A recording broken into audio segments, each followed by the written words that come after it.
ప్రపంచ పొగాకు వ్యతిరేక దినోత్సవం సందర్భంగా ఈగల్ టీం ఆధ్వర్యంలో విజయవాడలో అవగాహన ర్యాలీ నిర్వహించారు. Eagle team IG Ravikrishna, collector Lakshmisha, యువత, స్థానికులు పెద్ద ఎత్తున ర్యాలీలో పాల్గొన్నారు. ధూమపానం వద్దు, జీవితమే ముద్దు అంటూ నినాదాలు చేశారు.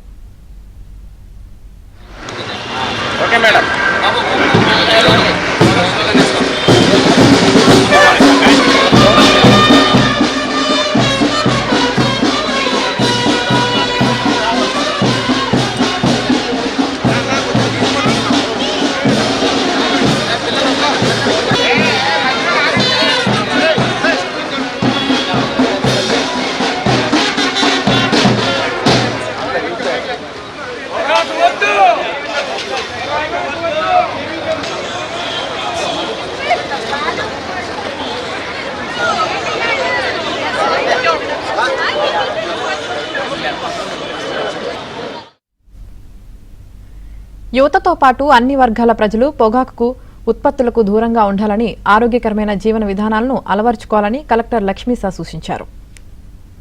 ప్రొడక్ట్స్, సిగరెటు, గుట్కా ఇటువంటి దానికి బారిన పడుతున్నారు. వీళ్ళందరికీ అవగాహన కల్పించి కొత్త జనరేషన్స్ ఎవరు ఇటువంటి బారిన పడకుండా వాళ్ళు ఆరోగ్యంగా ఉండడానికి కావాల్సిన అవగాహనని కార్యక్రమం చేపడుతున్నాము. దీనికి ఈగల్ ఐజీ గారు రాష్ట్ర ప్రభుత్వం నుంచి కూడా వచ్చి ఈ కార్యక్రమాన్ని నిర్వహిస్తూ ఉన్నారు. దీనికి కేవలం ఎన్టీఆర్ జిల్లా కాకుండా రాష్ట్ర వ్యాప్తంగా కూడా ఈ క్యాంపెయిన్ని ముందుకు తీసుకెళ్ళి ఎక్కడ కూడా యంగ్ జనరేషన్స్ ఈ టొబాకో కన్జంప్షన్ చేయకుండా వాళ్ళ గురించి వచ్చే ఏదైతే అనారోగ్య పరిస్థితులు ఉంటాయో దాని గురించి అవగాహన కల్పించి దీన్ని అరికట్టడానికి చేసుకుంటున్న కార్యక్రమము. ఈ కార్యక్రమం ముఖ్యంగా మనకు డ్రగ్స్ అడిక్షన్, అలాగే డ్రగ్స్ కూడా ఇంపాక్ట్ ఉంటుంది దీనివల్ల. ఎందుకంటే గేట్వే డ్రగ్ అని నేను చెప్తారు. ఎందుకంటే ఇది చేసిన ఈ టొబాకో తీసుకున్న తర్వాత నెక్స్ట్ క్యూరియాసిటీ ఇంకొక డ్రగ్ అలాగా ఒకటికి అది పెరుగుతూ వెళ్ళిపోతుంటుంది. కాబట్టి ఇది కనుక మనం ఆఫ్ చేయగలిగితే సో ముందుకి ఆ డ్రగ్ అడిక్షన్ అయ్యే విధంగానే ఇటువంటి సమస్య ఉండదు. కాబట్టి ఇటువంటి కార్యక్రమం చేస్తున్నాము.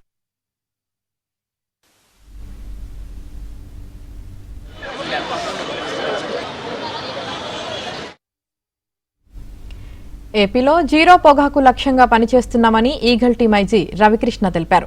డ్రగ్స్ లో పట్టుబడిన వారు పద్ధతి మార్చుకుంటే సురక్షితంగా ఉంటారని, లేదంటే చర్యలు కఠినంగా ఉంటాయని హెచ్చరించారు. అందరికి కూడా ప్రత్యేకంగా అప్పీల్ చేస్తున్నాం. టొబాకో ఎడిక్షన్ అనేది చాలా ప్రమాదకరమైంది.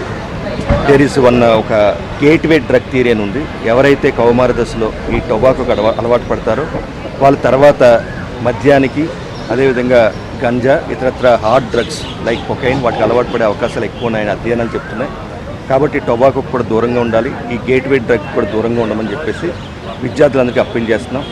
ఈగల్ ఆంధ్రప్రదేశ్ ద్వారా ఆపరేషన్ సేఫ్ క్యాంపస్ జోన్ రాష్ట్ర వ్యాప్తంగా అమలు చేస్తున్నాం.